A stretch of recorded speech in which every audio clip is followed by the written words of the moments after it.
vulnerabilities and flaws while in public? You may not know, but that's okay. Hopefully by the end of this presentation, you will have some sort of answer. So keep asking yourself this and try to find an answer in the next 6 minutes. Unfortunately, we live in a society where vulnerabilities aren't to be celebrated and instead should be covered up and hidden from the naked eye as they are deemed unattractive. We are all quick to seek out the flaws in others, but it is the last thing we want people to find out about ourselves. This element of society is portrayed in Wife's Story by Ursula Le Guin. In this story, a wolf secretly transforms into man by night without telling any of his family members. The wolf vainly attempts to conceal his flaw, his human form. Despite this, his wife notices that he sneaks around, made flimsy excuses for his absences, and even returns to the house with a pungent odor and altered demeanor. Because of the wolf's efforts to disguise his flaw, the connection between his family diminishes. His own daughter becomes terrified of him. He even dies because the pack of wolves is unaware of his human form. He dies because he conceals his vulnerabilities and his true identity. Newsflash, the Pretty Little Liars face death for a reason. Wife's Story by Ursula Le Guin depicts that the concealment of our vulnerabilities and flaws prevents human connection, an essential part of humanity. Ah yes, human connection. That is the basis of everything. Human connection is a part of human nature. Being vulnerable is vital to create meaningful connections with others. It allows us to be a whole community and better understand each other. It helps us bring peace to the world instead of being fearful of what's different from our own selves. Vulnerability helps create connections. And connection? That's what storytelling is all about.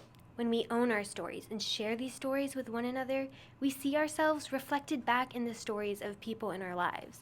And we then know that we are not alone. We're not different.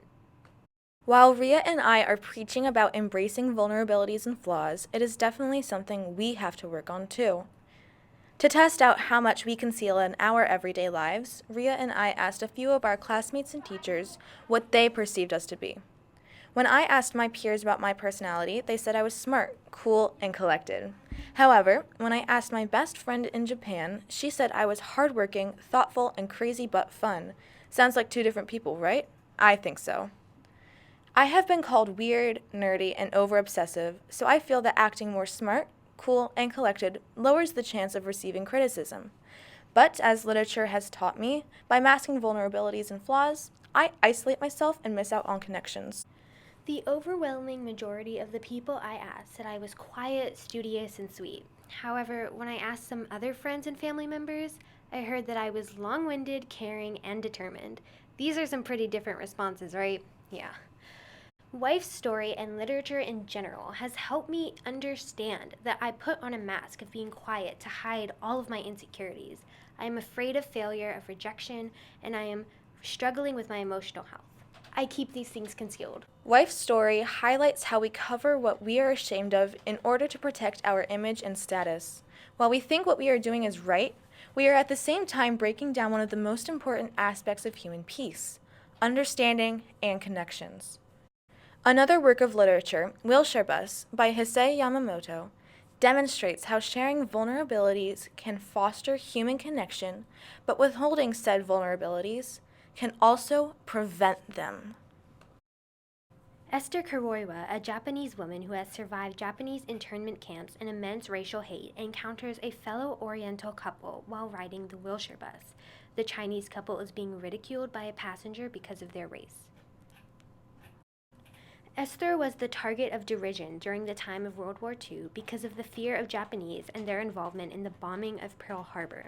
Similarly, during the time the story was written, all Chinese were viewed as accomplices to communism and were condemned for it. Instead of offering support to the Chinese couple, Esther fearfully withholds her experience and knowledge. She misses out on the chance to connect with the Chinese people. This is yet another example of how concealing vulnerabilities hinders human connection. Throughout the Wife's Story and Wilshirebus, we have seen how vulnerabilities affect human connection. Sharing our flaws and vulnerabilities allows for people to feel supported and not alone. Sharing flaws creates the bridges that connects all of humanity. We all have our flaws. We are all afraid of being outcasts. But the only thing that is keeping us isolated is the fact that we put up these barriers. So we challenge you to break down those walls, embrace your flaws, and experience human connection.